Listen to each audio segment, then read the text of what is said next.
Today, I'm sitting with Claire. Claire, what do you do on a day-to-day basis?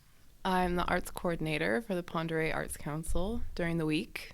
And on the weekends, I guess, and at night, I try to be an artist. Okay. What kind of art do you like to create? I paint. Okay. A lot of the feminine figure stuff. I've just always been attracted to it. So I do a lot of paintings and drawings of women. Mm-hmm. Just really, what do you like to use as your medium? Acrylic is what I started playing with recently, and I like it a lot. I started with drawing graphite and charcoal, ink. So I don't know. I wanted more freedom, so I started using paint. You ever tried oils? No, I'm kind of scared of them. Why? There's so much to them. Yeah.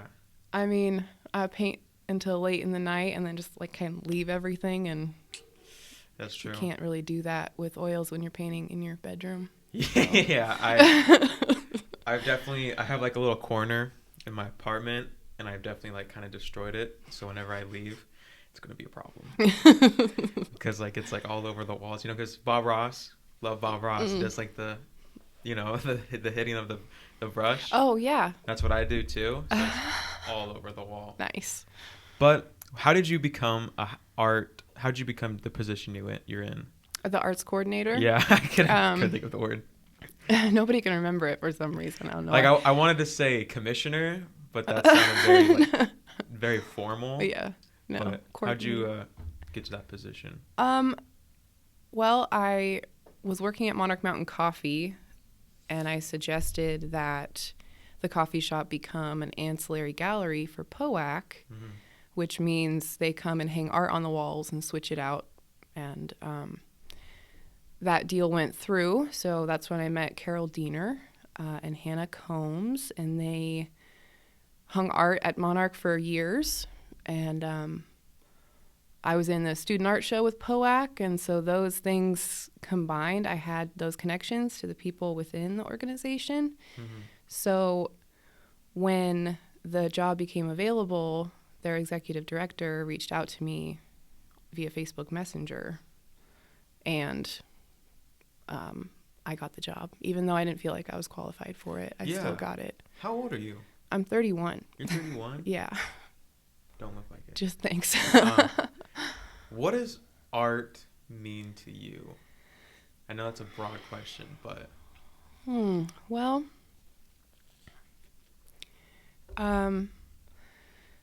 art is, to me, it's my purpose, It's always been really consistent for me throughout my life, that art is what I love to do and learn about. And so purpose mostly, but I think self-expression, it's kind of unique to humans. Some animals create art, but well, you can like train an elephant to paint. Oh, okay. Things like that. Or maybe like the bowerbirds that build those big towers and like to a attract. Beaver.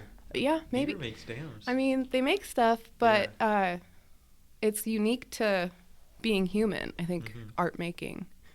It's very true. It is one of our very distinct features versus other animals. Yeah. Is our artistic ability, and there's other things, but that's interesting. That's true. Like music, like birds make music, but it's like humans, when they make music, it's so weird. Like we have this ability to create sounds that make you feel a certain way. And same thing with paintings. You can make something that like you look at it and you feel something. As far as we know, like animals don't have that ability. They don't have that level of consciousness. Right.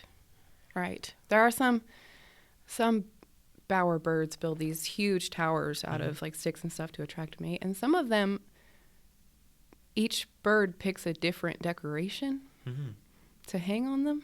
That's interesting. Maybe it's leaves, or maybe it's I think there's some aesthetic thing.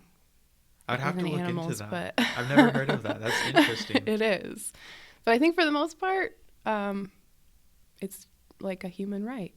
A human right. Yeah. That's a good way of saying it. When did you get into art? Like, have you always been an artist? My grandmother was an artist, Uh-huh. and I was with her a lot of the time, and I was just her art buddy. We would do really interesting projects together, or if she was painting, she'd just set me up with a coloring book, and she always had stacks of coloring books for me. So it's always been a thing, I guess, which I feel really lucky for that. Yeah. Have you ever had any quote unquote success, right? What is your successful art victory? I sold my first painting this summer. Okay. For how much? $200. That's pretty good. Yeah. I'd like to see it. We can put in my description. Okay. And like all your other art stuff. You can plug it right now. Plug all your, do you have any like Instagram? I don't. I mean, website? I have my personal one. I don't Yeah. have a website, but I don't really have anything to push right now. No worries. No worries. What was your childhood like? My childhood was not easy. I don't want to. Normally, it's hard for me to like tell people that. I don't want to be a pity party or anything, but for the sake of the podcast, I'll just say it wasn't that great. Okay. How come? My parents separated when I was 5, divorced, and they didn't get along very well. They each had their own set of things to figure out. They were relatively young, 24 or so when they had me. So they didn't get along, and that caused, issues for a little 5-year-old. Doesn't really understand that, I don't think. So, and then my mom developed some pretty serious drug problems after the divorce. And my dad didn't know what to do with a couple little girls on his own, I don't think, and he was frustrated a lot of the time. So, my mom went to jail for a couple years during my developmental years. I was in like 3rd grade. Yeah. And that really, it made me terribly sad. I felt like I was grieving in 3rd grade. Yeah. You know? And then I was with my dad, and he was like trying to start a new relationship, and my younger half-sister, Danae, came into the picture. So then he had 3 girls and a new relationship. He's trying to get going with this woman, and not much help.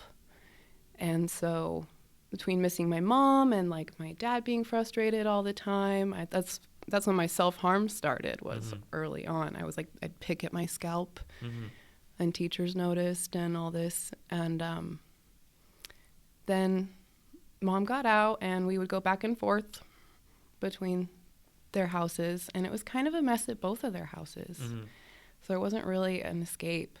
My dad yelled a lot, and he was just a really angry guy.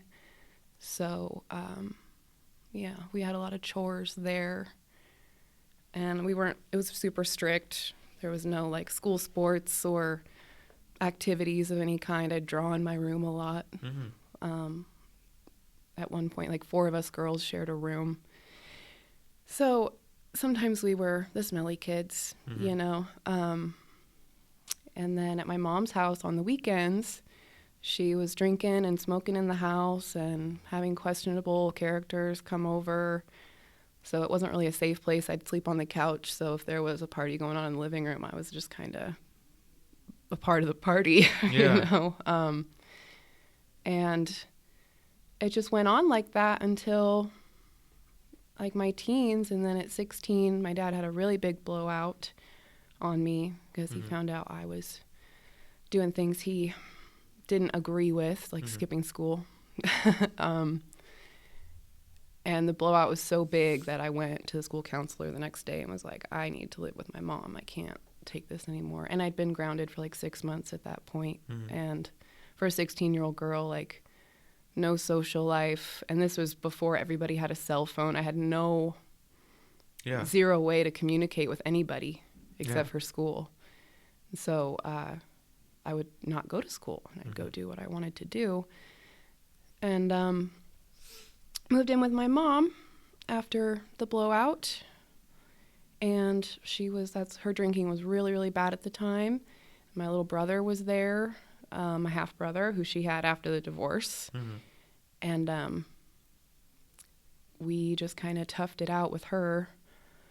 She was wonderful. She was a happy person. She wasn't mean. She let me go do things. My grades like shot way up, and I ended up getting all these scholarships, and I was definitely happier, but it was just kind of chaotic. Yeah, and I try not to go all over the place with that, but there was just so much that happened when I was younger that was hard to get through. So I kind of jump around, but that's kind of a timeline. I tried to stick to a timeline. No, I think that was pretty consistent. Okay. How do you think that's affected you? Everything you've been through, and as you're in your adult years, you know, what struggles do you go through nowadays? Well, I think my dad's strictness and the discipline has made me somewhat of a people pleaser. So I don't express my needs or communicate them very well. Yeah. Or like anger, especially in romantic relationships. And then, yeah, I think definitely substance abuse issues. I've had to be really, really careful with what I use to cope, because I'll lean on that, and I don't want to. Yeah. And those are just a couple I've identified that I know for sure. Yeah, I think that those are the big ones.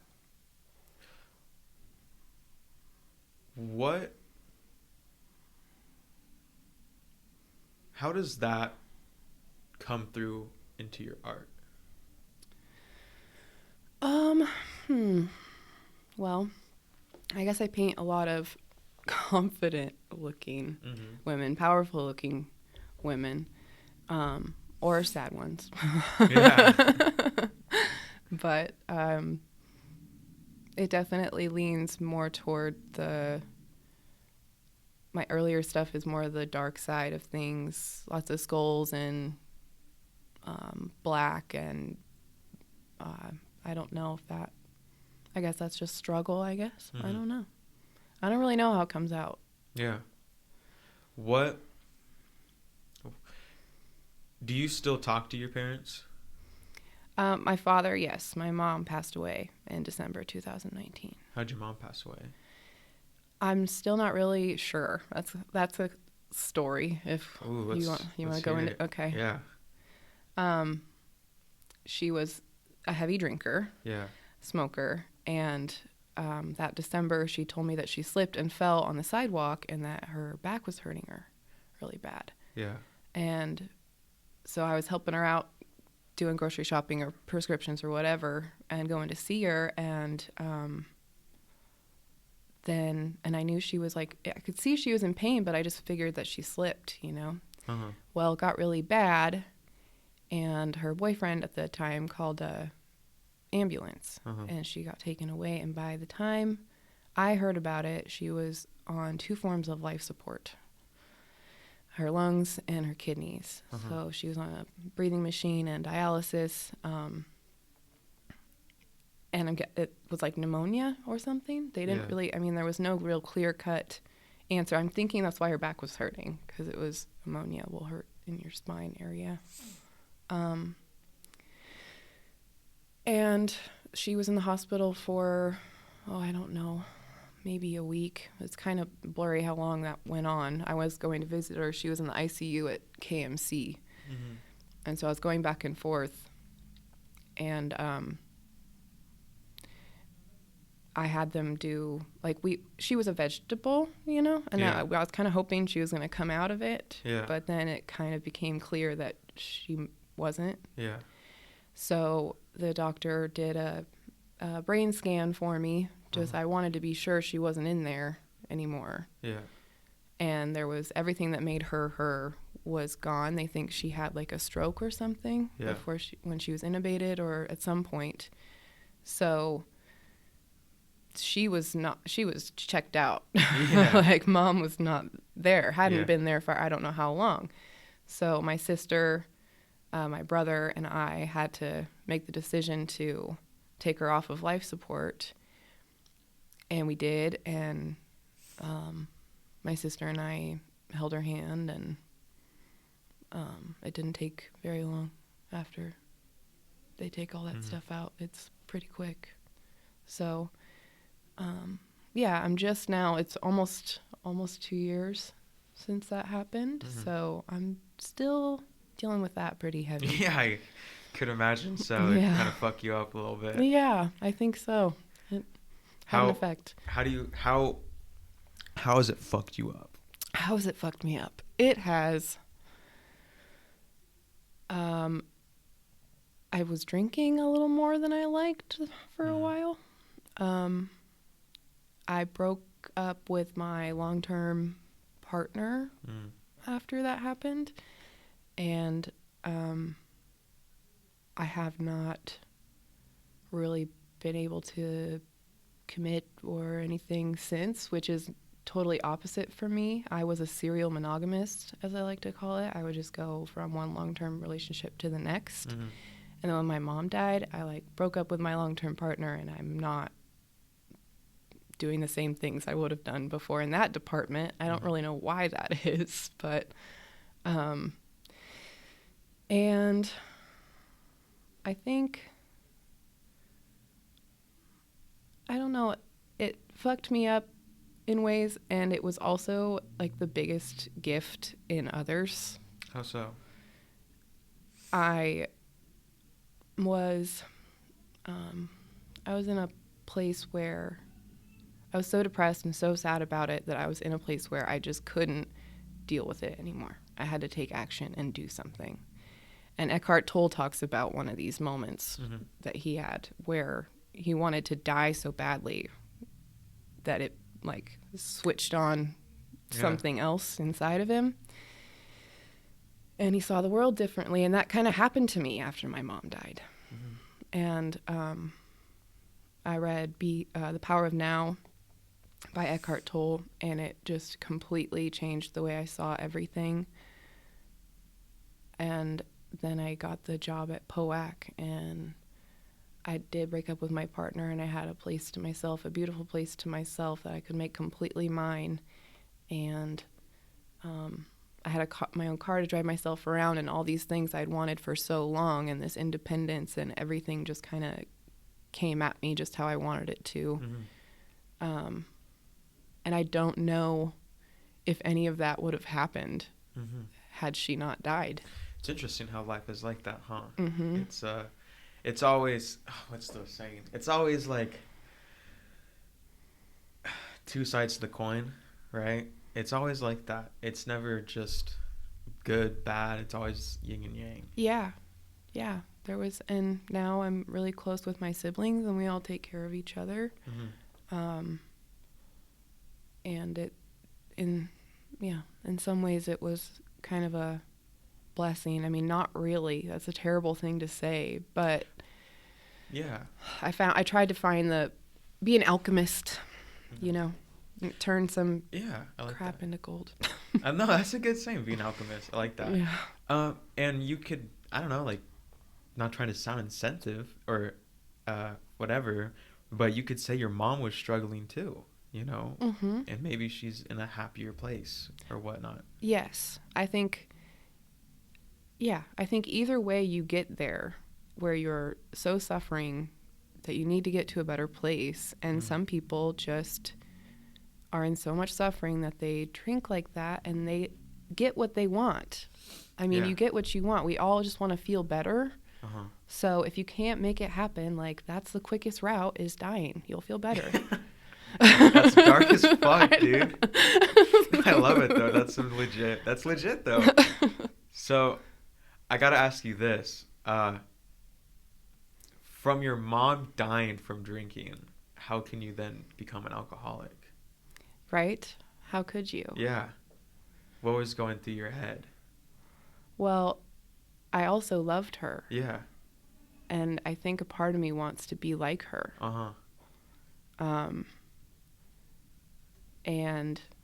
maybe I was just cheersing her or trying it on, and Mm-hmm.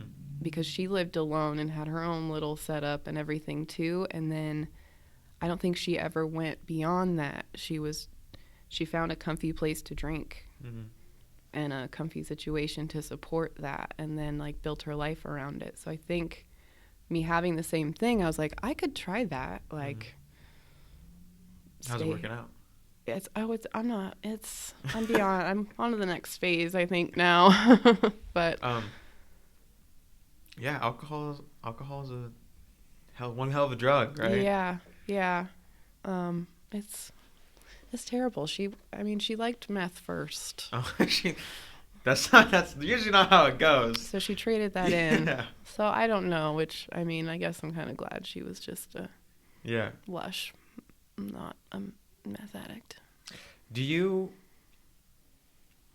have resentment towards your life? Everything like you've been through, do you hate the world or quote unquote God? Not at all. I don't wish for anything to be different. Mm-hmm. How come? I think that there is like value in suffering somewhat, that you can you learn a lot through it, or overcoming it is more sweet than just succeeding because you've always succeeded. Yeah, well, it's like you were saying, when you suffer, and not for everyone, but I know that I've experienced it too. It's like when you are in a dark place, shit's not going the way it's going. It's just like, fuck this. Like, let's do something about it. Mm-hmm. Not everyone's like that, but it's the same thing as being bored. When you're bored, undoubtedly bored, you get impulsive and you're like, fuck this. I'm going to Australia, and you buy your tickets because you've been wanting to do that for so long, but you've had so many things to hold you back, like, oh, well, I got this sweet job, but like my neighbor needs my help this upcoming summer, so like I shouldn't. But then like when you get to that state, whether it's being bored or sad or fucking down in the dumps, it's just like, fuck all that. I need to do what's best for me. Mm-hmm. And so it is a blessing in disguise to get to that point. Yeah, it's like you said, like the yin and the yang. So all of that, all those hard things I went through there's something on the other side and opposite of that is beautiful. So if that's true, someone with a harder go of it is going to see more beauty maybe in their lifetime, which is awesome. It is awesome. I want to see all the beauty. Yeah. What does forgiveness mean to you? I think it means acceptance. Acceptance. How have you accepted everything that you shared? Before my mother died, I decided to accept her just how she was. Yeah. Not be mad at her for what she's doing. Yeah. And once I did that, we were best friends, and we talked all the time. With my dad, I still kind of struggle with it, just accepting him how he was, because he's not that way anymore. He's gotten a lot better. He's not as frustrated as he used to be. So I accept him fully how he is today, but it's hard to accept what happened when I was younger. Yeah. But I do my best. It's still something I think about and work on, and yeah, I think it's just acceptance, just meeting people right where they are. And forgiveness, I don't think my mom intentionally traumatized me ever. She loved me. And my dad, too. He's just doing what's best for me in his mind. And, maybe... Yeah. Well, that's an interesting thing. when it comes to like traumatizing, I guess, in a very small way, not, rape and abuse, because that's true traumatizing. Right. But things that do traumatize you are inevitably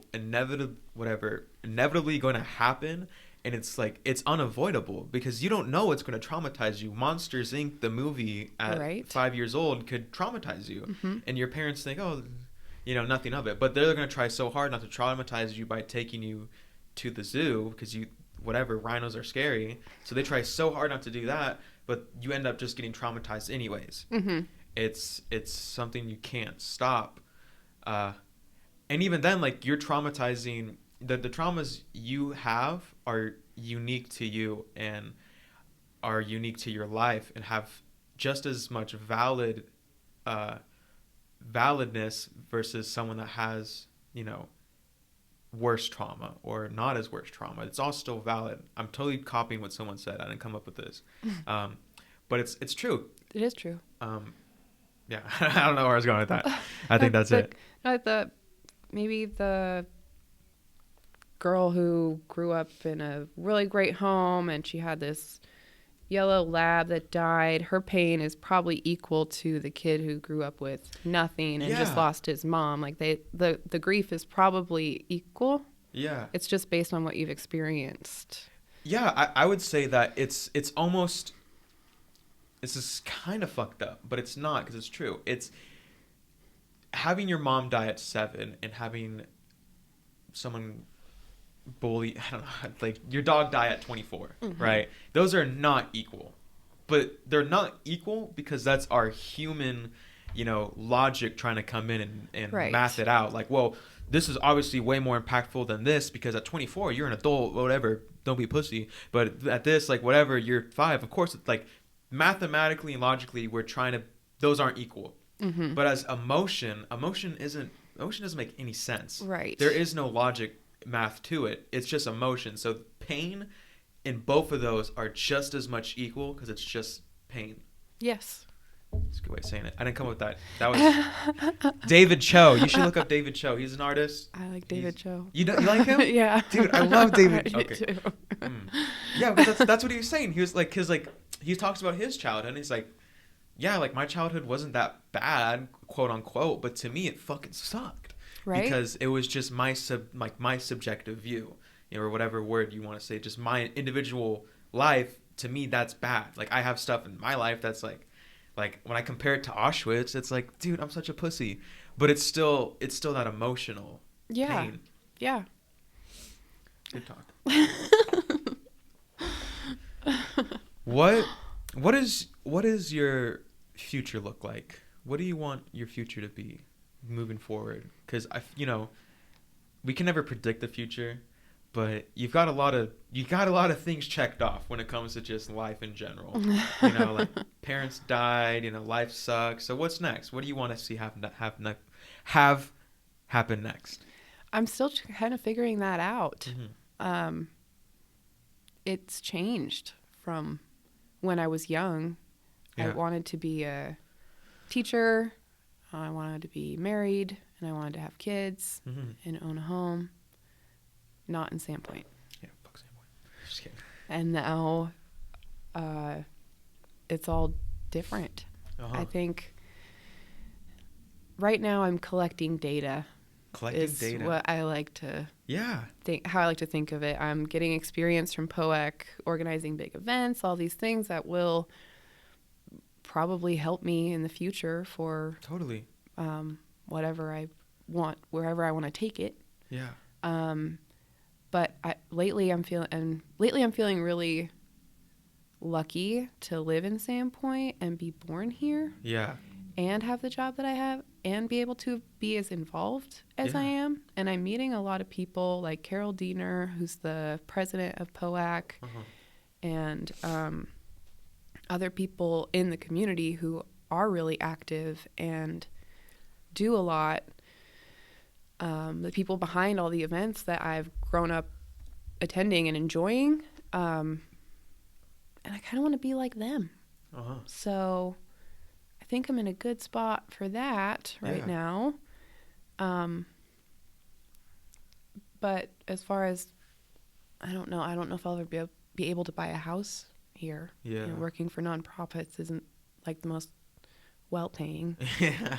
job in the world. So I don't know if that'll ever be an option, but I really would love to own a home at some point. Nothing huge, just want to be comfortable. Yeah, I would love to have a base camp here. You know, like, do you know Hunter Thompson? Somewhat. So like he like had a base camp, he would call it, or something like that in Colorado, and I want it just like that. Like I want to just have like I want it here because I love winter. I was just thinking about that today, and I was like, man, I could never move. Like I'm younger than you, and so I feel like I have a lot more resentment towards Sandpoint than I will in a couple of years. But for right now, we talked the other day, it's like, as like the art I like to create and like what I want to do, like I can't do that in Sandpoint. Not yet. You're not yet. Which I'm is on true. it. You're on it, yeah. Hopefully. But I would love to have just like a nice farm, like a nice house, you know, like wake up and it's a gorgeous field and there's birds and there's deer and I'm drinking my coffee, you know, and like a nice farm where I can grow all my own food and plants and all that stuff and have my own animals and whatnot. Very nice. But then like since I'm a super successful artist, you know, multi-billionaire, fly across the world and go do all the cool stuff. You just pay someone to live in your farm. What? Just pay someone to live on your farm while you're there. Yeah, exactly. I don't know. Like obviously, that's like the dream. Yeah. And I don't want to be like a full, like, you know, snobby millionaire, stuff like that. Money is so pathetic. I hate money. I hate greed. That's such a stupid thing to say, but I just think that greed is the number one problem in our world right now. Because just like me saying that, you know, it's like I want all these things. That's greed. Why can't I just be happy for being able to drink a cup of coffee right now?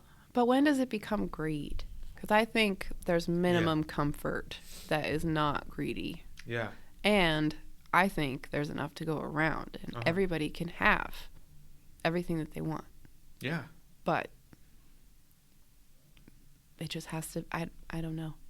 Yeah. It's just, what do you actually want? You know, I think a lot of people think that they want all this money and these mansions and stuff, but what actually comes along with that kind of life isn't what they want. Yeah, totally. So I don't know.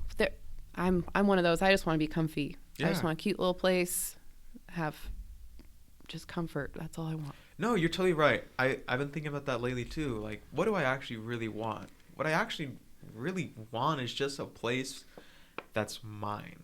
You know, where I would love to have my own like farm area, because I want to grow like my own farm stuff. I want to grow my own weed and tobacco and like cows and corn and like my crops, so I don't have to like go to Walmart and buy poison. Yeah. You know? Yeah. But that's just what I want, you know? Like I don't need like artist fame. I don't need notoriety. I don't need money. I don't need any of those things.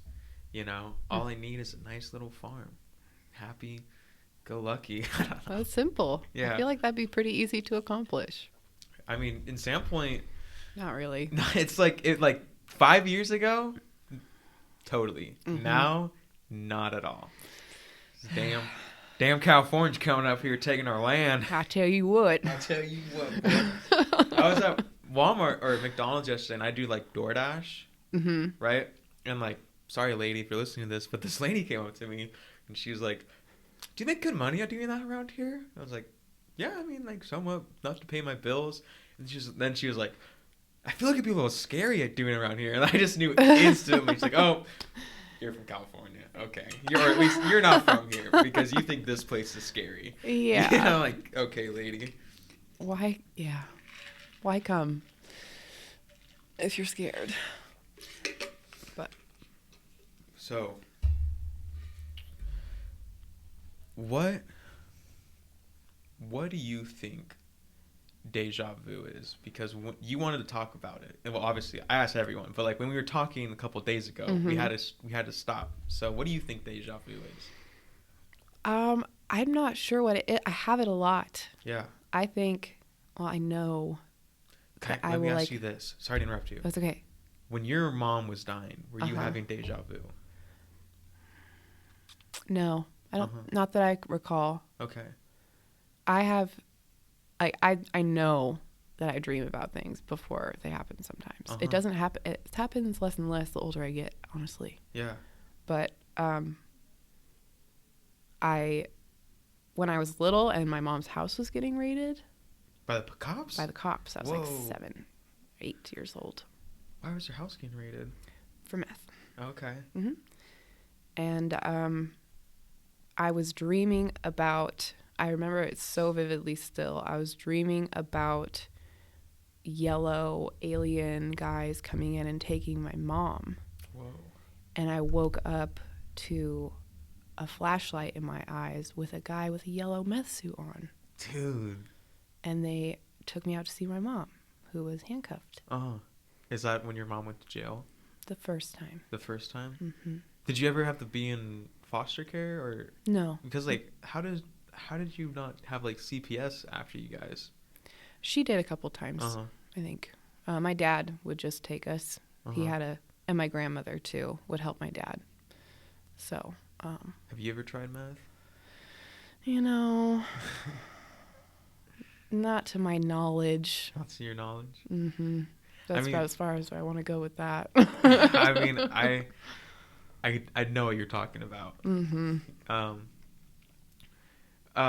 But even then, like, growing up in a house, being surrounded by all that stuff, inhaling it, the smoke all the time, you had to, as a kid. I was probably exposed to it at some point. I like to think, though, my mom kind of, like, tweaked out on being a good mom. She would, like, pack our lunches and give us a bath and lay out our clothes and do our hair, and, like, everything was done. Yeah. So I don't know. I think she'd probably be really careful, but it had to have been. Why do you think your mom was kind of, fucked up, quote unquote? As society would say. Would say. She, I know she experienced some abuse from a family friend when she was really young. And she was born to both her parents in their 40s. And they were like 43 or 44 when they had her. Whoa. Yeah. And she had older siblings, 3 older sisters and an older brother who, pretty much already wore out her parents.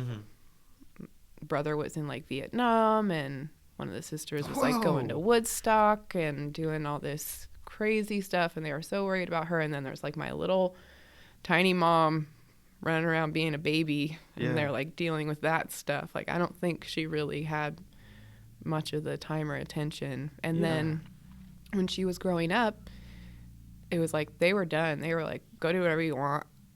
They didn't really discipline her much or anything like that. Yeah, they were probably tired of it. They were done. They're like, you'll be fine. Whatever. They didn't like, not in like, we don't know, but like not in the bad word of neglect, but she was neglected at the same time, Yeah. Not anything horrible, but true neglect, just like not even thinking about her, like whatever. No. Hey, Mom, I'm going to go to Woodstock. Okay. Yeah, right. Stuff like that. Yeah. No, I think she was just kind of a little afterthought, What are some strange memories from your childhood?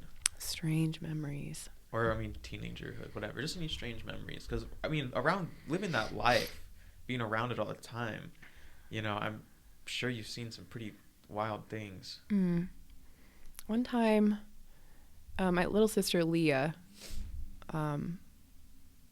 and I were at my mom's house, and this was in Clark Fork. And there was this woman who called herself Star Wind Willow. Over. And I think this was the meth days. Okay. And I'm not sure where my mom was. My mom was like, ran to the store or something, which in Clark Fork is like a block and a half away. Like, she wasn't far. And she gets back, and Star Wind Willow has me and my sister in the car and is like, we have to get these children out of here. There's I don't know. I don't remember Yeah. but she's got all these rings and this like purpley dress and this long curly like gray hair, and she looks like, I mean, if you watch a lot of cartoons, it looks like somebody you can trust. Yeah. So my sister and I are like, okay, Star, Yeah, I mean, what kind of magical adventure are we about to go on? yeah, right. Let's get in the car. And my Yeah. mom gets back and like, where the hell are you taking my children? Dude, So where do you like? that's Where do you think she was gonna take you? I don't know. That's no so idea. weird. What if she was an alien, I don't. She may have been. I don't know. or like seeped in through a parallel universe into ours and was just like tweaking out? I gotta get these kids out of here. Yeah. I don't know. That's crazy. Yeah. We didn't talk about Deja Vu. I kind of Oh yeah, sorry. pulled that away. No worries, that was me. So what do you think Deja Vu is? What are your theories? Because this is my favorite topic. I ask everyone because I love it so much. It's just such a weird thing. It is. I think besides dreams, Deja Vu is truly like the weirdest thing we experience as humans. Probably. I think. Well, I know for sure. Like when my mom got arrested, like I was dreaming that. Yeah. Like I saw that one coming. Yeah. And now the stuff I remember is just like really stupid stuff. Mm-hmm. Like I'll wake up and tell my sister like, okay, last night I dreamt that we were sitting in the living room and it was kind of dark outside and I was making split pea soup and we were watching Netflix and this happened. Someone texted me or got a phone call. And then like we'll be in that situation. But it's stupid like later on. But it's just like pointless stuff where I'm just like, okay, why did I need to know this was going to happen? Yeah. I don't know. That is weird because it's not like anything monumental. It's just total nonsense, the dullness of life. Yeah. But with that though is something that I've been, looking into, I guess you could say, or just learning about, is the dullness of life. There is a lot of, someone told me this like the other day on my podcast. It was like, we have like, not everyone, but like for me, like me, I feel this. I feel like every day I have to do something like magnum opus, something just spectacular. And if I don't, I'm just wasting my time on this planet. But it's like not every day has to be that. You can just enjoy the dullness of life. It's inescapable. You have to have the boringness, the mundaneness, the dullness of life for when the exciting days come, when shit gets crazy and you're just like, what the fuck? It's the same thing with happiness and sadness. Like life is just all about opposites and balance. It's crazy, dude. Mm-hmm. I think, and if we get deja vu about the dullness, about the mundane, your day to day, I mean, your day to day wouldn't be there without your monumental moments. Yeah. Sometimes, I mean, if those big things didn't happen, like you got the job, you got the house, like all those big exciting days, then you wouldn't. I mean, that's what they contain, I guess. That's what they allow, those big exciting. They allow for that stillness. It's like the foundation of life is boring, mundane, stupid stuff that doesn't matter. But really, though, I don't know. If you want to never be bored, you never have to be bored. Uh-huh. I mean, you're alive. You're here. That fact is incredible. Yeah. Like, I don't know. I think that the peace and the stillness in between, the space to just be without purpose or without things to do. I don't know what I'm trying. Like, no, just I'm being. Yeah. No, I don't know what I'm trying to say exactly. No, just being is enough. It is enough. You're totally right. It is enough, and it is. You're totally right. It is enough, and I don't know why, but I feel like more than ever in society today, at least American culture, it is just so much of like that just nonstop, like just let's fucking go, like make something, like yeah, don't be a loser, sit up, get up, you know, like hustle culture, right? Yes. You got to get this, you got to do that, you got to get up, and you can't just no days off. Yeah, you can't just sit there and just be like, I'm conscious, you know, I'm here right now. This is reality. But that's all. I mean, that's really, I think that's the point, though, is to just be. Everything else is just extra. It's just play. It's like, that's what we're here for, is like to be. And then what can you create? What can you do? Yeah. It's yeah, man. I was no, because I was meditating yesterday, and that's what I was thinking of. It's like, it is a scary thought, but it is the like most blissful, euphoric thing at the same time, is that you cannot escape this no matter what you try. Like, you can't escape it. You can't escape consciousness. You can go to sleep, you can try to sleep, but you're gonna wake up and then you're back here at this thing, you know, whatever this is, this thing we call reality, you know, consciousness. Like, you can't escape it. You can't you know, as dark as it is, it's true. Like, you can't force yourself to die. Like, you have to get to a super low, depressed point to where you get to that point, and maybe, you know, your gun jams, or maybe the rope snaps. As dark as that is, you just, like, you can't escape it. It's just, everything to me feels like it's almost kind of set up, I guess you could say, because there is, like, I guess, like, to back up, it's just, I feel like we're here for a reason, and that reason is just to be, and then, like what you said, everything is just kind of extra, you know. It is just here to this, you know. That's it. That's all you, like, have to be content for. Yeah. When you start to want other things, that's when your human ego comes in and destroys it all. You equate your self-worth with outside, anything outside of you. I mean, you'll be miserable. Have you ever read the 7 Spiritual Laws of Success? I don't think I have. That's a good one. Is it? It's kind of like The Power of Now. It has a lot of the same. I've never read it. I'm talking like I read that book. I've never read The Power of Now, but I imagine it has the same things, because it talks about, like, present moment living and the ego, and, like, what you're talking about is so true. Is, like, especially in today's American cultures, everyone judges themselves on external factors, when all you are, like what I was saying, like, at the end of the day, the only thing you can escape is everything internal, or you can't escape is everything internal. You know, you can, that's just it. You know, you can lock yourself in a closet, but you're still stuck with yourself. So wherever you go, there you are. Yeah. Ooh. Wherever you go, there you are. I don't know who said that, but I love that quote. Yeah, that's a good quote. So, what do you think consciousness is, though? What do you like? That's such a big question, and you don't have to answer it. It's the whole point. But, like, what the fuck is this? You know.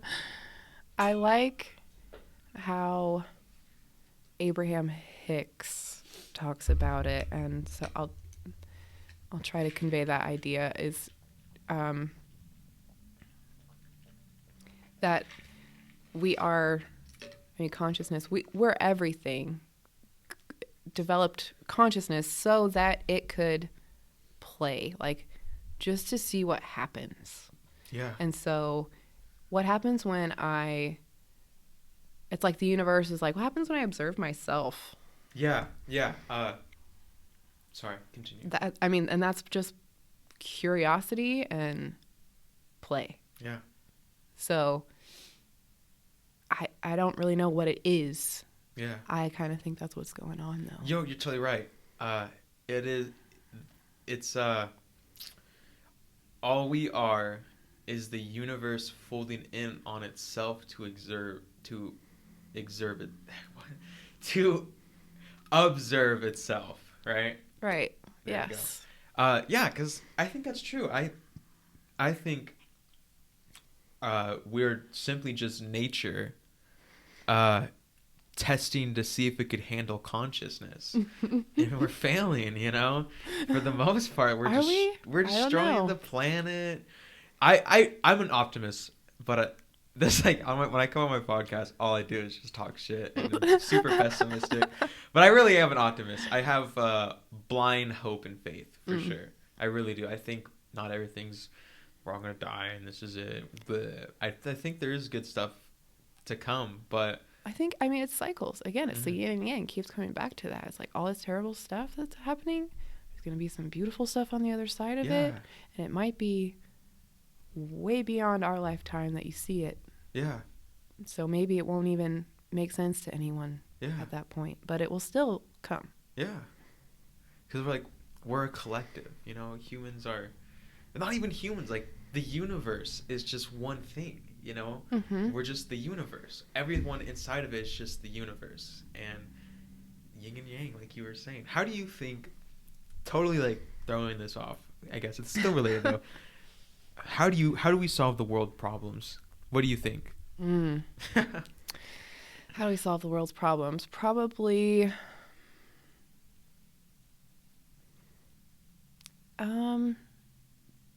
if there was more presents, I guess. Yeah. Like Christmas presents? Like be kidding. Here now, presents. Yeah. Then I don't know. I think I always try to look at the very core of the problem. It's like I think that's kind of the core, is just how we think, is getting out of the scarcity animal mindset of snatch and grab, get everything you can and do whatever it takes to get it. And I think a good way to get there is being more present and constantly checking in with yourself. Do you have enough? Are you okay? Like, is it fine? Do you need to get angry? I mean, giving yourself just that moment. Because so many people, I think more and more people are waking up to that now. But I think so many people never figure that out, and they're really just in survival mode their entire lives. But I mean, if we weren't in survival mode anymore, because we don't have to be, because there is enough. Yeah, we could do this to where everybody's mostly okay, but we're not. Yeah. No, you're totally right. You're totally right. It is like it is that the earth could withstand all of us and we could be happy and live a fulfilling life, but so much of that human ego comes in, you know, like greed and lust, you know, just like the 7 deadly sins comes in and it just ruins everything, because you have, you know, people that just genuinely don't give a fuck about other people, you know, and just like, I want it all, you know, I need my Big Mac now, you know, and it's like, you don't even think about, how did that get to you? Who made that, you know? Yeah. All of that stuff. What were you going to say? I think I lost it, I think.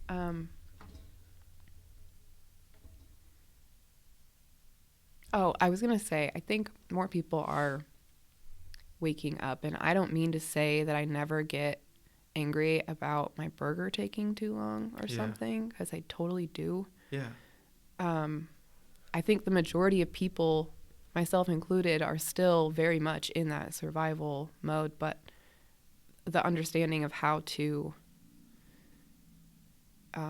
separate, or just go into your consciousness, separate from your mind a little bit, is what's going to get us out of this situation, I think.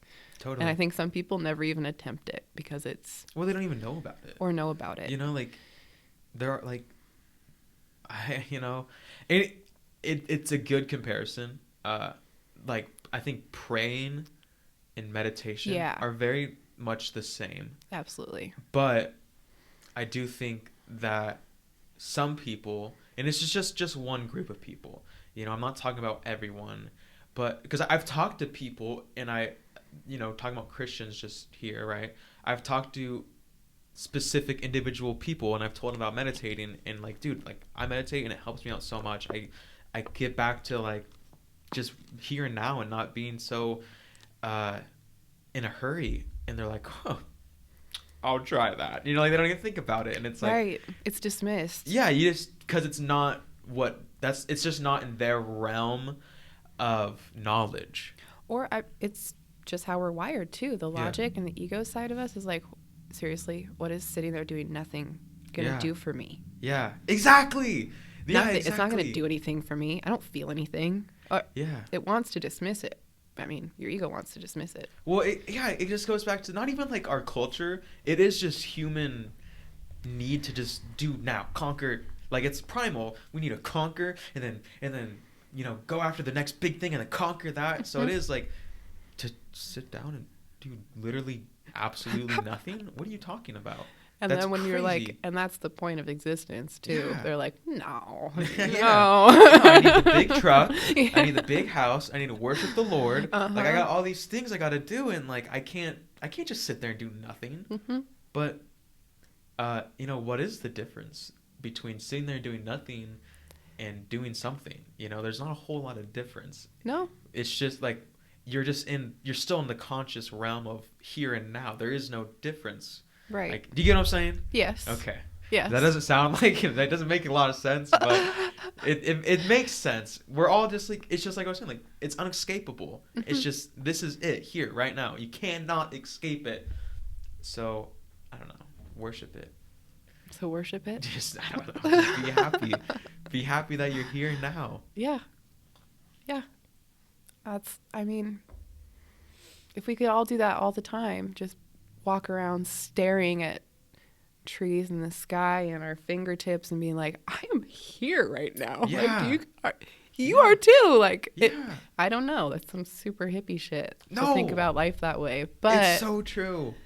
I think things would get a lot better for people. Yeah. I think of that shit all the time, dude.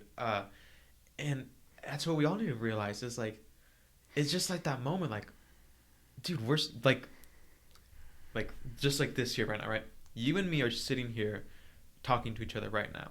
Mm-hmm. Everything that we did in our lives have led up to this moment. And if a single thing was different in either one of our lives, and then on our parents' lives, and then their parents' lives, and then their parents' lives, and even like, you know, my recording equipment, the people that made that, and if one just tiny thing was different, it'd be completely just totally different. And So then what do you think with Deja Vu? yeah. Well, If you dream something before it happens, so do you think all those yeah. details are predetermined or not? So that is kind of a different topic. I know. So let me Okay, finish. let me no not finish. Get into that. I'm Okay. sorry. Stutter. Because I think deja vu. For me in my life, in my individual experience of the human consciousness, is deja vu has always, and I've had that stupid, dumb, nonsense deja vu, like working at a job and like cooking French fries, and then my friend Austin says, "Hey man, did you like watch Rick and Morty last night?" "Yeah, man, I did." And then just like go back to it, and it's like, why did I just have deja vu? That was the stupidest shit of my life, you know? Yeah. But it happens. But I've had deja vu. I've shared it a bunch on the podcast, but just for you, right? It's like I went to this like art college in California. It's called CalArts. You know CalArts, right? Mm-mm. Okay, super prestigious. Oh, nice. Like cool art college. I didn't go to it. You just visited. I just visited it. Okay, right? okay. I actually like broke in, right? Like with like me and my friends, we snuck in. Nice. And we were like in this like little bottom area of it, and it's like a bunch of graffiti, right? Like art school, so it's okay. And I saw this picture of this like caterpillar on the wall, and it says caterpillars are scary. And I just had the most intense deja vu I've ever had at that moment. And I've never been there before. I was in California. I've never been here with like, I've known these people through like Xbox, right, for years, but I've never like met them in person. Or that's not true. I guess I did. Whatever. I just like, I've never been in this. I've never been here before. Yeah. And I'm having deja vu. everything about this is like nothing I've ever truly done before. So this is fucking weird, but it's a really like the most intense good feeling I've ever had. And so to me, I don't know, I just took that as like, you're on the right path. Alignment, that's what I think too. Yeah. Yeah. Like everything was just like, hey man, like you're doing good. Everything's going great, dog. Like just keep it up. You're right where you're supposed to be. And like that led to like me realizing that I shouldn't go to college, right? Which is kind of weird because like whatever, it's a college, but like I wouldn't have known that if I didn't have that experience. And then I've had bad deja vu. Okay. Where I was like in this house with my friend, and I still see them as my friend, and they're super cool. We don't like hang out or talk anymore, but I think they're super cool if you're listening. But I went into their house that they just moved into, and I've never been in this house before. And someone died in that house too. Oh. And so we were painting the walls because like he smoked, right? So it was like stained. Mm-hmm. And I was just in there, and I just like had a really intense, like, bad feeling. Like I've died in this place before. Like, I should never like my just like thought came to never sleep here. Like, just whatever happens, no matter how drunk you get, here. Walk home because you cannot sleep here. And I never slept in that house, not once. I took a nap, but I won't count that as sleeping. You know, I mean, it's sleeping. It's sleeping, but like I was just like super drunk and like I kind of passed out, and then I woke up and they were like, whatever, you know. But like I don't know, it was just like to me like that was a sign of like, hey man, like you need to get back on track. What the fuck are you doing? You know, like going the wrong way. You're going the wrong way. You need to get back to this. You know, and I couldn't tell you the last time I had deja vu though. I haven't had deja vu in a while. Now I think about it. So that's kind of weird too. It gets more rare the older I get. I'm telling you, it's like they say little kids can see ghosts and stuff. Yeah. And then you can't when you're older. I totally think little kids. It might be one of those things. Yeah. And my nephew lives with me. His first birthday was yesterday. He looks at stuff all the time. Freaks me out. Yeah. Yeah. What? He'll just. I think it was yesterday or the day before. I'm like holding him and he's looking at me, and then all of a sudden he just like turns his head all the way around, looks in the other room and smiles. That's fucking and you're like, crazy, dude. Who's in there? What are you doing? Yeah. No, dude, I have a memory. Sorry for talking so much. It's supposed to be about you. You're fine. I have this memory from when I was a kid that like this like it's like so like as a kid you remember it differently. Yeah. You know, so to me I remember seeing like a gorilla in my closet because I to this day I sleep with lights on. I hate the dark. I will fully admit that I hate sleeping in the dark unless if I'm with someone. Then it's like okay, I'll tough it out, but I still like, but like I sleep with Christmas lights on, and I leave a light on too. Usually. Yeah, cool, good. Yeah. I can't stand that. Like I don't know, like I just don't like the dark, and I think it is because of this memory. Like I don't know, like I just remember like a looking. Gorilla? Like it to me, like that's why I said like as a kid you remember it differently. Right. So to me, I thought it was like a gorilla. Like it looked like someone in a gorilla suit. I just remember like looking into my closet and just seeing like a gorilla just looking at me, and I was just like, huh, that's weird. You know, I just went back to sleep. But like as I'm older, I'm just like, that's fucking weird. Huh. What if that's like a demon or something? Well, little kids. Yeah. I don't know. I think a lot of little kids see stuff like that. Yeah. I think almost everyone probably has a story like that. Do you have any alien or ghost stories? I don't think I do. Mm-hmm. You never experienced anything weird like that? No weird, just weird shit? I've had sleep paralysis. What was that like? That's terrifying. Why I sleep with lights on. Yeah. Terrifying. What did you experience? I woke up and I couldn't move or speak, and there was this like staticky. I thought it was like a demon, like standing over me, like with his face right in front of my face, telling me that he owned me and I was worthless and I was never gonna do anything with my life in a non-human voice. Yeah. Like a very, I don't even know how to describe it. It was like not like machinery, but like animal I Whoa. don't. You're giving me chills, dog. Like the not human. I don't know how to describe it. Yeah. And my partner at the time was sleeping next to me, and all I wanted to do was reach over and wake him up, and I couldn't do it. Yeah. And that was like the worst. I don't think I've had sleep paralysis since, and I had never had it before, and I had never heard of it when I had it. So I straight up thought that house was haunted, and I found a new place to live. That's fucking scary, dude. I thought I was possessed. What do I you thought all the movies are true. Uh-huh. This stuff is like paranormal activity. All this is true. This all happens to people all the time, and it's happening to me, and I have to move because this is the point in the movie where if you don't move, you die. So like I'm finding a new place to live. Yeah. And it never happened again. What do you think that is?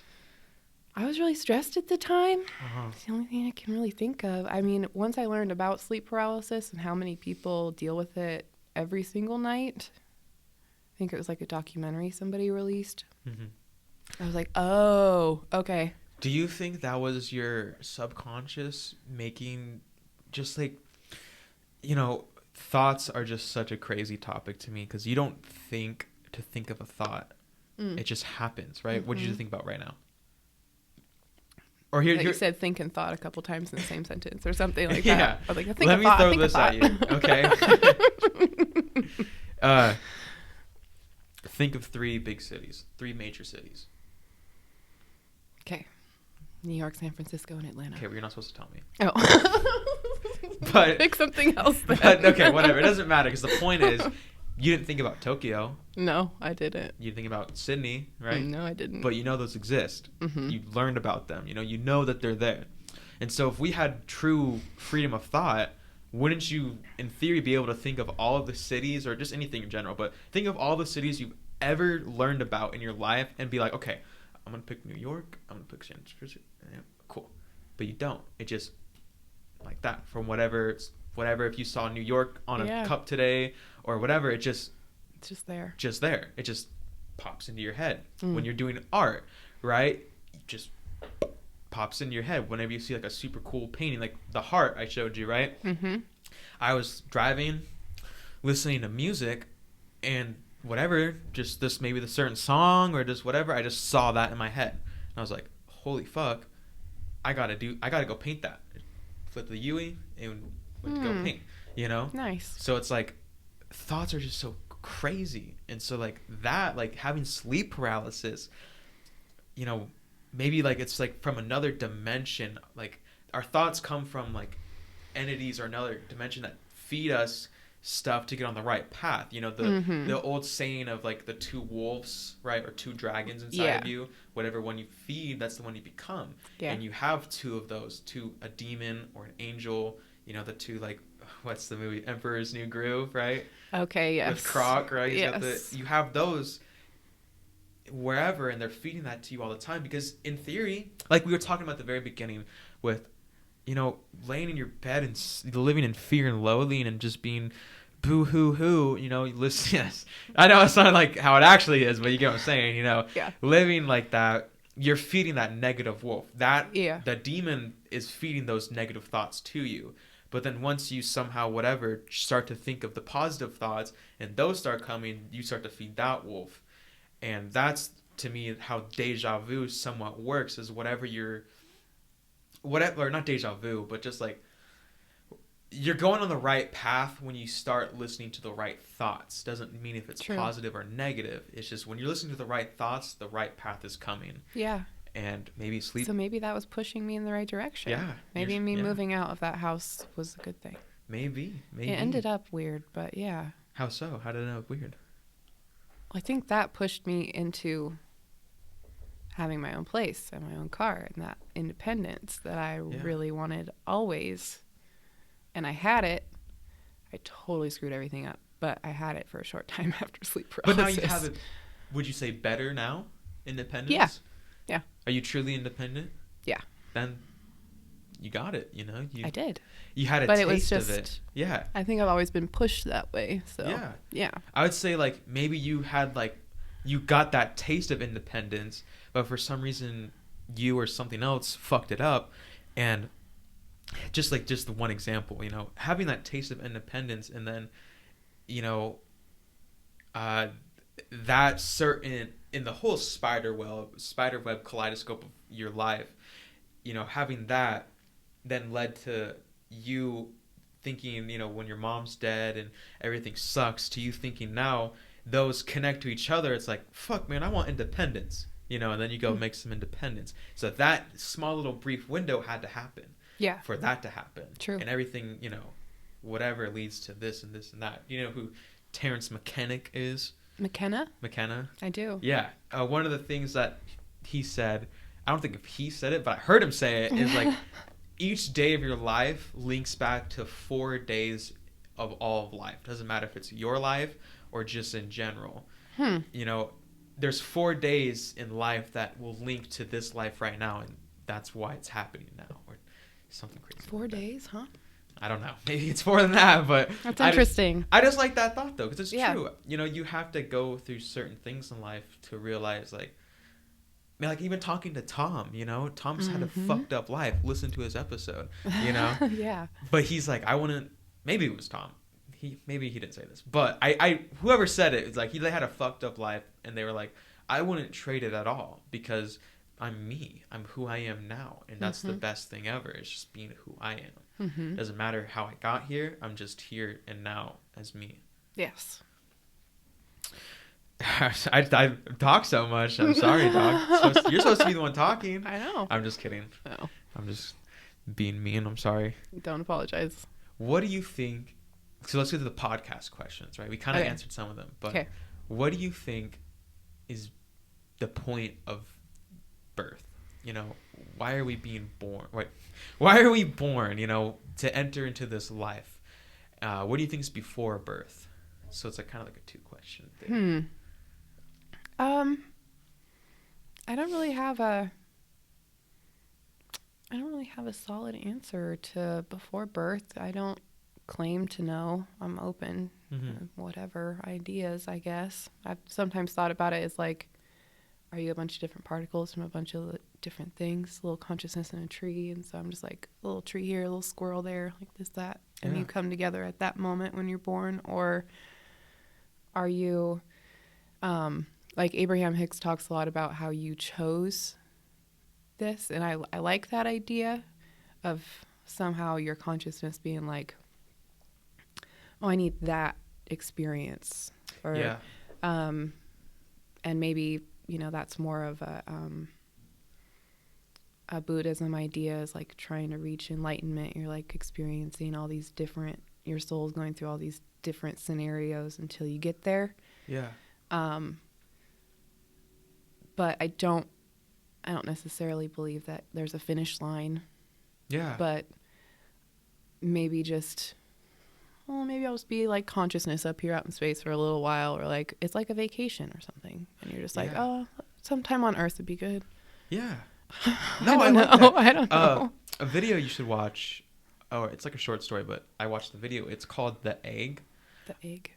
It's like a philosophy thing. It's exactly what you're talking about. Is like, when you die, right? It's like it starts off as like, you're a 50-year-old man and you're driving home and you just had your 50th birthday and your wife made you lasagna and everything was great, and you died in a car crash on your way home from work the next day, and you enter into death and you're here and you're just like, what the fuck? What?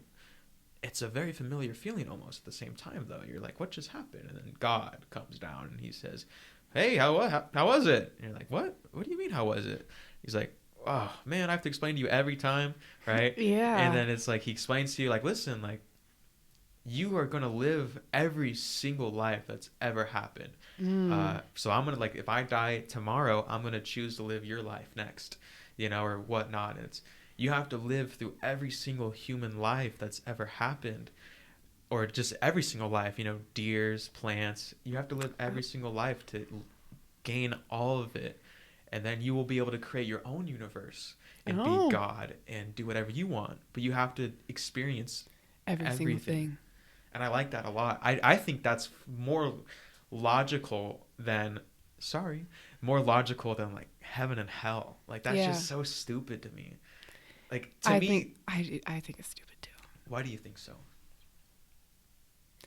I ever since I was little, a bad place where bad people go. Yeah. And then it turned into, if they don't accept Jesus, then they're going to go there. I'm like, some of the best people I've ever met don't. Yeah. And if you expect me to believe that they're going to go to some terrible place where they'll be tortured forever, like, I don't believe you. Yeah. Ever since I was little, I was like, that's not right. That's not right. I don't buy that at all. So I think if something doesn't feel true, it's not for you personally. Yeah. And maybe for some people, they feel it in their bones, and maybe it's true for them. Well, that's like another thing is maybe after death, it is just whatever you think. What you believe. Yeah, maybe it is. Like, if I think it's just going to be cotton candy land, that's what it is. I'm just going to run with the choosing thing then, because I think that's awesome. Yeah. But I think heaven and hell is such a stupid human construct, because it's like, when you look at it as an outside perspective, it is just exactly what we fear. Oh man, if I fail in life, everything's going to be miserable and I'm never going to be happy, blah, blah, blah, blah. Or if I do everything great and everything's perfect and I'm going to be happy for the rest of the eternity. It's like, that's what we struggle with every day. Mm-hmm. Is, if I fail, am I going to be miserable for the rest of my life? If I make the wrong choice, am I going to be miserable? But it's like what you said, there is no finish line. It's just, in life, as far as we know, like, yes, one day we die, but until then, this is eternal. Mm-hmm. You know, us talking right now could last forever in the grand scheme of things. You know, I guess you could say whatever. Yeah. But it's just like, here, like, better way of saying what I just said is, the only thing that's ever happening is now, right? Yep. The present moment of now. And that concept of that now turns into hell because you fucked up, that doesn't make any sense. No, it doesn't. For me, at least. For me. Yeah. You know, you can believe whatever you want, people. Yep.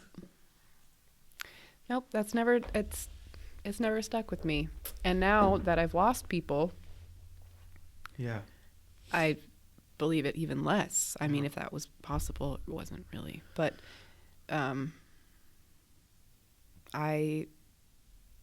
think my mom's still around, but not looking down from the clouds with a halo and white robes. Yeah. You know? Yeah.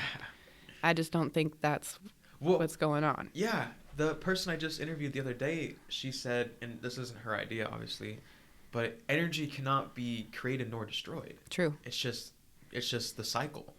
You know, it just keeps going. And I don't know if you've ever done mushrooms. You ever done mushrooms? You know, I have. Psychedelic substances. I have. Yeah. Mm-hmm. For me, one of my experiences, you know, I was drawing, and I was drawing this thing, and I heard in my head, life is a cycle. Life is a cycle. And like, I had a pencil, and I'd look at it, and it was sharpened, and I'd put it down, and I'd grab it, and it would be sharpened, drawing, dull. I felt it die. Like, it was dead. I felt it die. I put it down and grabbed the same exact pencil again, and it was completely sharpened. And that would just repeat while I was hearing in my head, life is a cycle, life is a cycle. What are some of your experiences? And if you want to take this out, that's fine, because I know you do have an important position I don't want to, you know, have destroyed. Well, I can talk about college. I think that's fair. You know, I had moved to California. I was 18 years old, and I lived in the dorms. So, yeah, I did take mushrooms, and I don't know. I don't think I ever had any profound experiences on mushrooms. I think that it somewhat flipped a switch, that all the pressure that I was putting on myself about school and doing well, and I kind of realized it didn't matter. Yeah. But I didn't really have any super profound experiences with it. It was more just like for fun, I guess. I think that I say that story a lot, and I give it a pedestal, and I think a lot of people give the psychedelics experience a pedestal, but you don't need those to have an experience like that. You right. can you can achieve that kind of enlightenment through meditation, yoga. The big, powerful ones came when I was sober. Yeah, exactly. Yeah. What are some of them? Give us some examples. Let's hear it. Put you on the spot. Let's see. It's hard to. So, I was reading Eckhart Tolle. I think I'm a huge fan. I read a lot of Eckhart Tolle or Tolle. I still don't know how to pronounce it. And I can't even remember what line it was I read in the book, but it allowed me to completely separate from my mind in that moment. Yeah. And I was so comfortable in my skin, and I felt, I say I, but it wasn't I. I was the essence of I. Yeah. I is separate from Claire. Yes. Mm-hmm. And then, you know, it was brief. It was a brief moment. And then I spent most of that summer chasing that, or trying to extend. You can always do it after you, I think, after you figure it out, you can always go back to it and do it again. So I would just try to extend that time, sit out in nature and meditate, I guess. Meditate to try to get back to that feeling. And I still can't access it when I want to. Yeah. But that was a big realization, was like, oh. Yeah. The like, moment. Yeah. I've been into this stuff, you know. Yeah. I've like always been into Ram Dass. I've always like known meditation was good, and yoga, and like been drawn towards those things. But that moment, just sitting in my living room in my recliner with a book, was like, oh, I got it. Yeah. Okay. Now I get what all the hype's about. Yeah. So, yeah, that was the biggest one. Most important, for sure. Yeah. And my whole life changed after that. So, good. Yeah. I'm glad to hear that. I can't, like, I don't know. I've had a lot of those, like, oh, fuck moments, you know, especially, like, I would say my first one was definitely on mushrooms for sure. It was like that same experience, and it's a long story, and I've shared it a lot, so I won't. But basically, I was just, like, walking around, and I was just like, holy fuck, dude. Like, I looked at my friend Azina, and I was like, dude, we're gonna die one day, and it's gonna be fucking sick. Those are, like, my exact words. Like, it's like one, like, this is exactly what I said. Not exactly. This is what I was saying. I was like, dude, I know everything. Like, I'm just, you know what Barter Fair is, right? yes. Yeah, so I was at Barter Fair, right? Of course. And I was walking, yeah, of course, right? And I was walking, and I was just like, dude, I know everything. Like, I literally know everything. Nice. And I was like, Zena, like, we're gonna die, and it's gonna be sick. Like, I cannot wait. Like, don't worry about anything. Like, right here and right now, like, that's all that matters, dude. And she's like, okay, you know, whatever. But I got there sober. I had that same thought, like, oh, man, I can't wait to get there. Yeah. Like, yeah. I'd be totally fine if I died today. Just, like, so well, it's okay like, with everything. Yeah, like, to me, like, I'm not going to stand here and say I'm, like, not afraid of dying. But Right? I'm afraid of dying, not death. The process of dying scares me, but afterwards it's not that, whatever, it's inevitable. Yeah. Like one of like Pink Floyd's songs is like that. It's like, why should I not be, like, I shouldn't be afraid of death.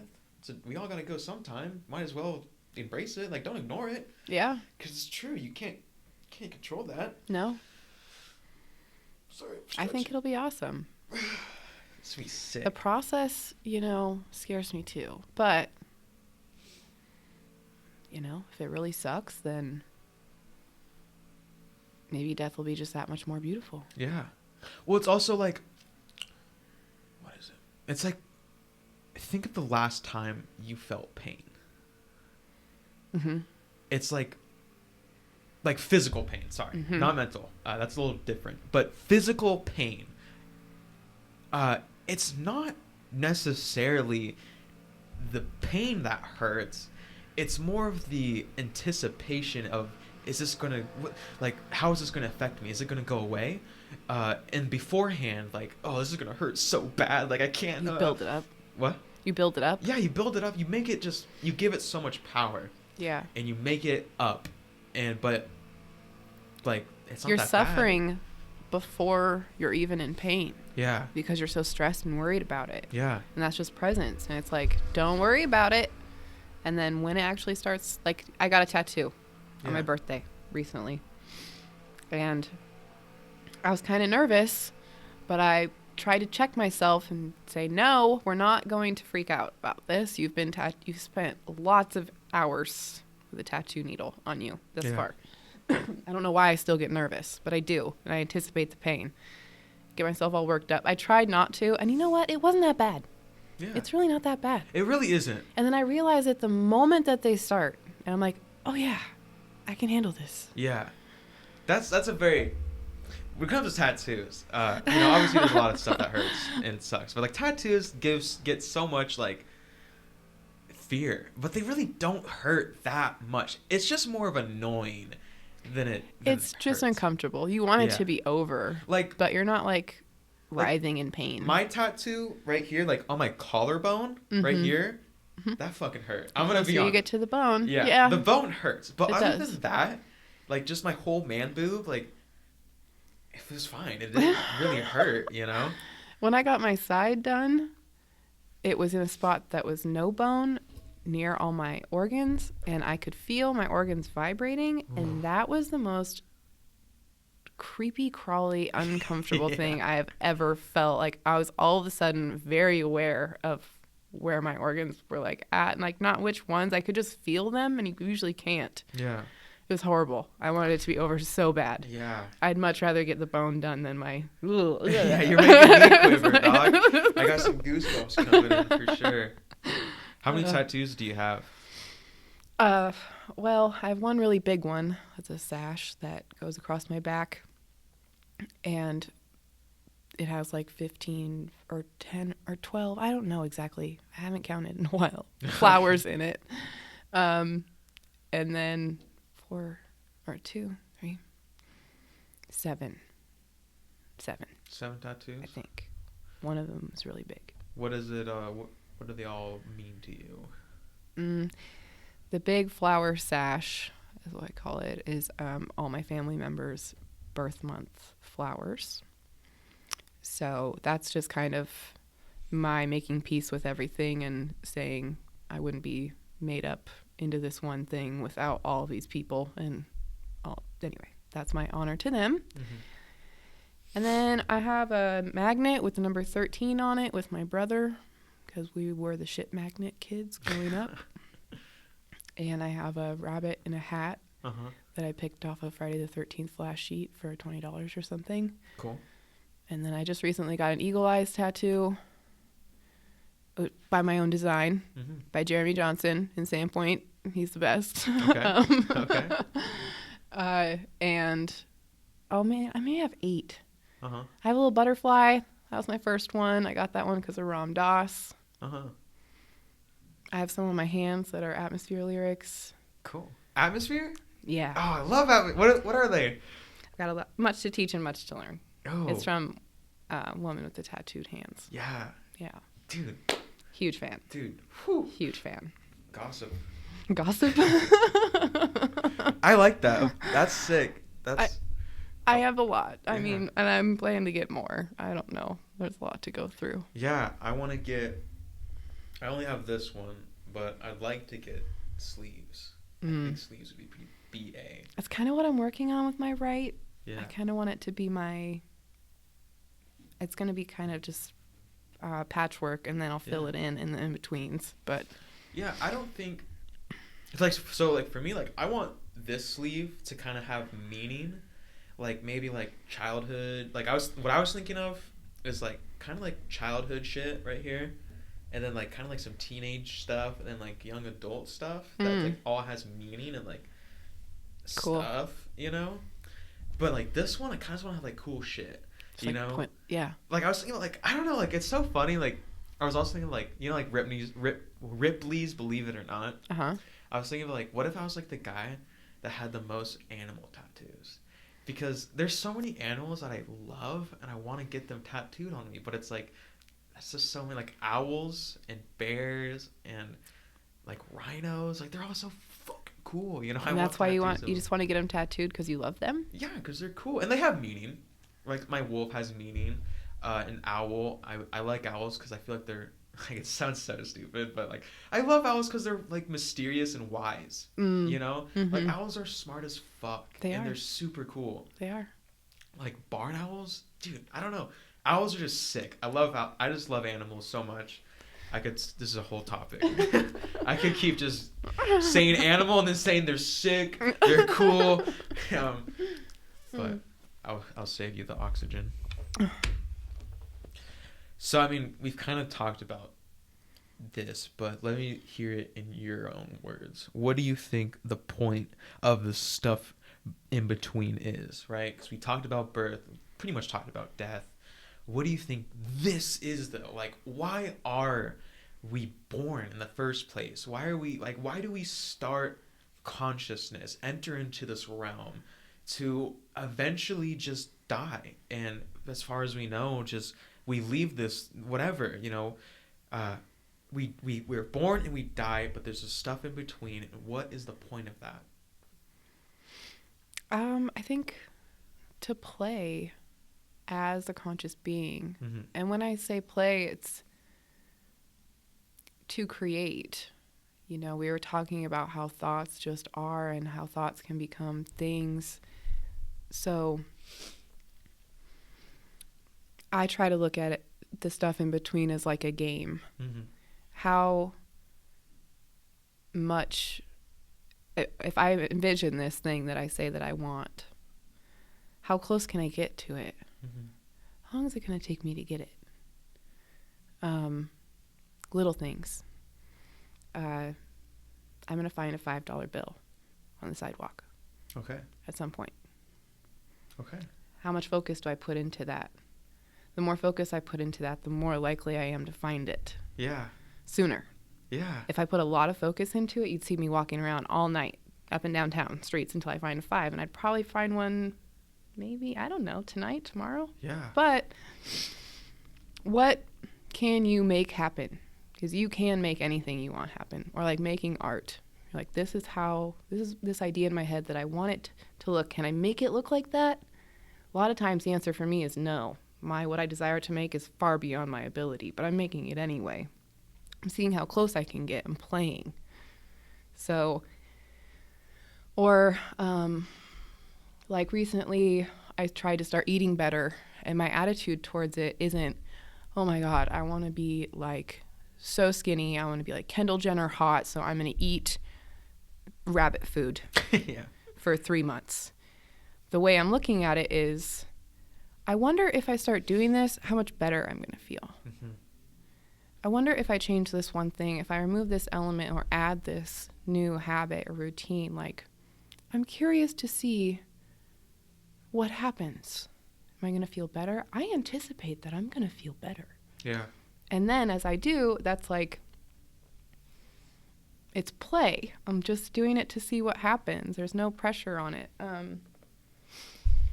Or play, I mean, can be creating art, or you meet a person and you're like, I wonder how close I can get to this person. Or I wonder if I can feel safe with this person. Or I wonder if I try to be vulnerable with this person, what's going to happen? Or where meeting them will take me. Or building that relationship, what's going to come from it. So I think it's just play and like being open and seeing what you're presented with. Yeah. And keeping an eye out for it and just yeah. kind of going with it. I don't think the people with, you know, all these laid out plans, like, I'm sure there's beauty in that structure and that perseverance to have one dream and like one goal. I'm just kind of going with the flow for the most part. I'm here to play. No, I'm here. So that was beautiful. that was conductor almost. Oh, thanks. Well orchestrated. Thanks. I would say, though, if I can, I would say a better word to use instead of play is experiment. Experiment right? is good, you get all of these things thrown at you that you don't necessarily have a whole lot of control over. You know, you don't get to choose to meet someone, they just kind of appear, right? You don't get to, like with the cities, you don't get to choose what cities, you just think of them. You didn't choose to be born here or live here. It just kind of happened. And so you have all of these factors, and you can experiment with them and change things up like a good scientist does and see what happens. Just it's like, I'm trying to think of what Neil deGrasse Tyson said. He was talking about parenting, and he says that one of the worst things you can do as a parent is to not let your kid be a scientist, because all kids are scientists. They're experimental. They have an egg, and they throw it as hard as they can on the ground to see what happens. And what does the egg do? It breaks. And so now that kid knows not to break the egg. Instead of telling your kid, hey, don't break it. Don't do that, right? Now he will never know. You fed it to him, and he loses that experimental science side of him. And to me, that kid like wonder, what's behind the corner? What's this? What's that? Like experimenting.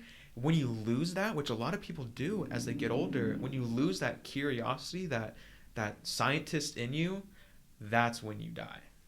And it's kind of sad because adults have so much more to work with. Yeah, truly. I mean, you have like complicated relationships in family and like romantically or just friends or whatever. You have these complicated relationships that you can experiment with. And like kids they have mom or dad and they just like try to mess their lives up. No. But you've got money to work with, work, travel, like you have all these infinite amount of things to play with. Yeah. But you don't because you're scared. Yeah. Which is true.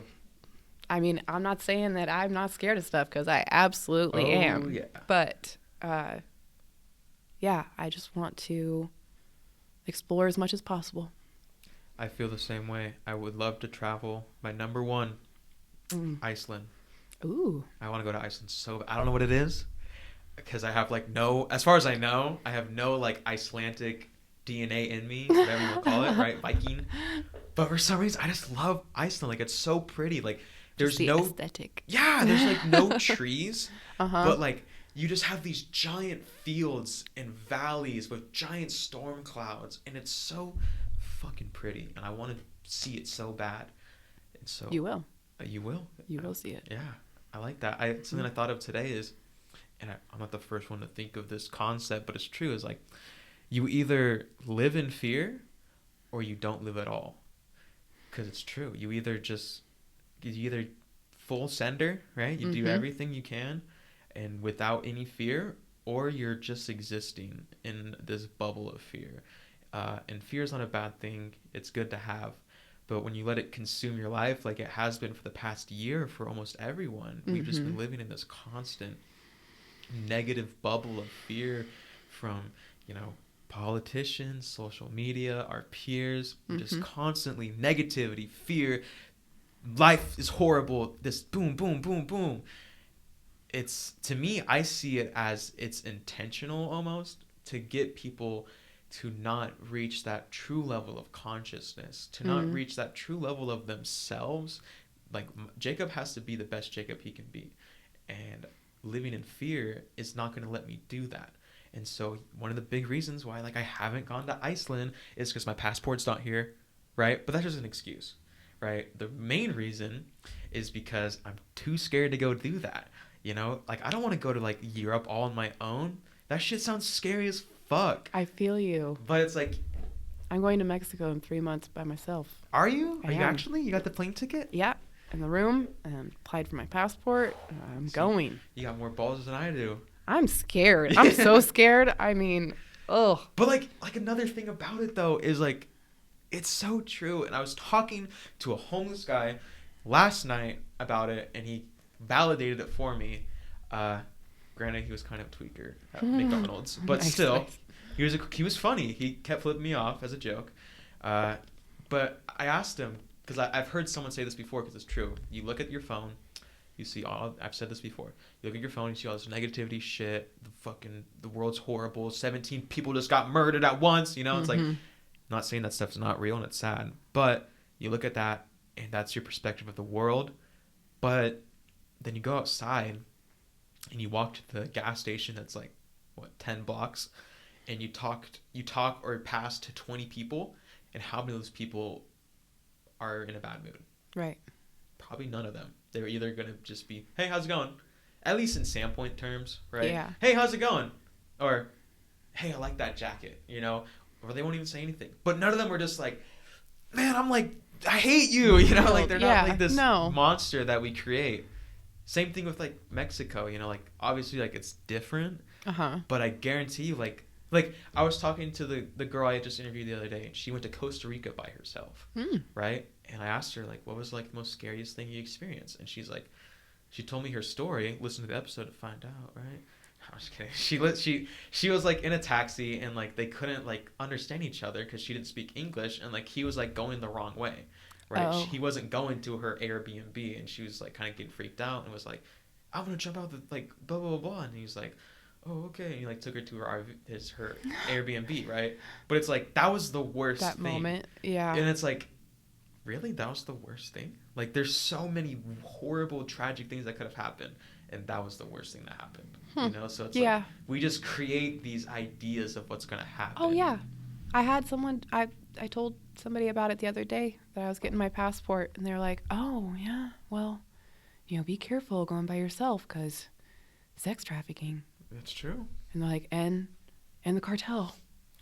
And just, I'm like, I appreciate your concern, but I think that you create your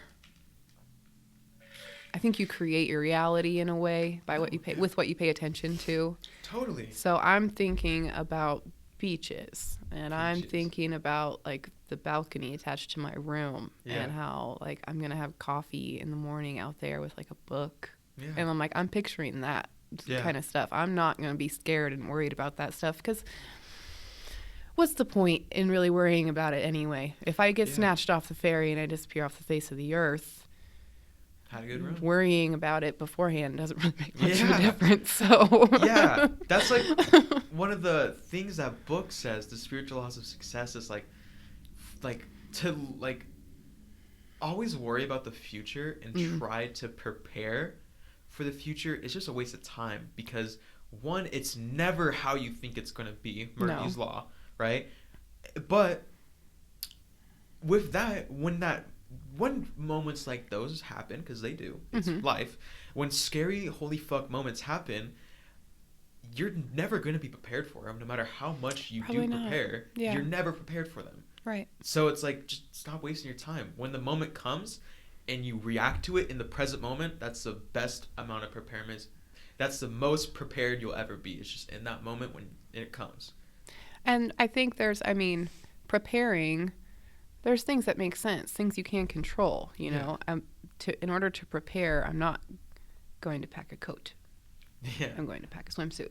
You know, it's like, that's something I have control over. Yeah. I cannot stop bad things by other people. I can't anticipate that. Yeah. You know, maybe if I wanted to, I'm pretty sure I can't take pepper spray on a plane. Like, there's probably nothing I can do. You just be smart. Just be smart. Yeah, just don't be an idiot. You know, don't go to the cartel's cantina and be like, hey, what's up? You know? Right. Yeah. Who wants to get fucked up? You know? It's like, no, that's probably like not the best idea. No. You know? I don't know. I think it's gonna be scary, but I think once I get there it's gonna be awesome. Yeah. I'm not gonna regret it at all.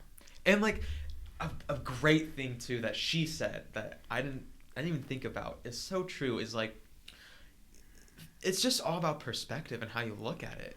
As dark as this sounds, it's true. It's like, are you getting murdered, or are you one of Ted Bundy's victims, right? Like, you're famous. You got to be Ted Bundy's victim. That's pretty cool. You know, like, that's pretty all right. I mean, for like, I don't know. For a way to go. I feel like they're not okay with it. Yeah, it's just kind of a joke. It's just like the example, you know, like, It's just its perspective. Yeah. You know, that's the only True. thing you can truly ever control is how you look at it. Is it, you know, we got to go someday. So at least you died in Mexico. That's pretty badass. You didn't die Right. here in Pudunk, Idaho, you know? Yeah. But that won't happen because manifestation. Because we're not you know? speaking it into existence right now. It's not happening. It Mm-mm. won't. I want to go to totally change topics. I want to go to Iceland and Europe, and I really want to go to Auschwitz and like the concentration camps and just like be there and just feel that. Like this sounds so like hippie shit, but it's like I want to feel the energy there because I feel like being there, like one just thinking about it gives you so much more appreciation for your life and like the fact that you're able to drink clean water. Do you think it would give you more appreciation than seeing some really happy people? I think like both of them have merits, right? Being happy obviously is going to give you appreciation, but I just want to go there, you know? I just want to feel it. It's not like I'm trying to get like super depressed and feel trying the to like depression. dip into some of that suffering. You're like, I could use a little of that. No, I just want to feel it, you know? I just want to be there. I just want to see what it's like, you know? I already have so much appreciation for life. I really do. I just think it'd be really interesting to be there, you know, and just like and talk to the people in my tour and how it's affecting them, you know? I suppose it's a way of showing your